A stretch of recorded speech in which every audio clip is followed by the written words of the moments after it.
প্রয়োজনে পারলে একটা গরু নিজে রাখবেন এর জন্য, গরিব দুঃখীদের জন্য। এই উসিলাই তো তারা আমাদের বাসা বাড়িতে আসে। আজকের এই দিন চলে গেলে আর কেউ আসবে না বাসা বাড়িতে।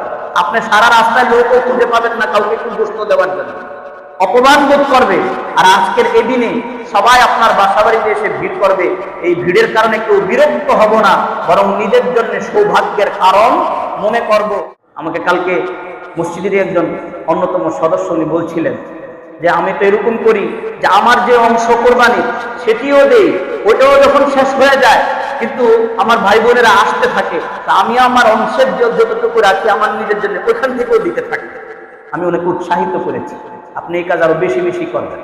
প্রয়োজনে পারলে একটা গরু নিজে রাখবেন এর জন্য, গরিব দুঃখীদের জন্য। এই উসিলাই তো তারা আমাদের বাসা বাড়িতে আসে। আজকের এই দিন চলে গেলে আর কেউ আসবে না বাসা বাড়িতে।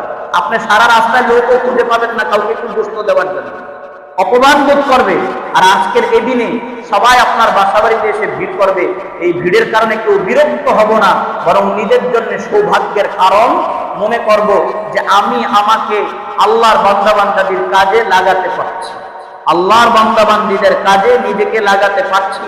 আমার এই অংশ থেকে সামান্য একটু অংশ তাদেরকে দিয়ে তাদেরকেও ঈদের আনন্দে এবং খুশিতে শরীক করতে পারছি। এই জন্য আমি সৌভাগ্যবান এরকম মনে করব, নিজেকে দুর্ভাগা আর বিরক্তির কারণ মনে করব না ইনশাআল্লাহ।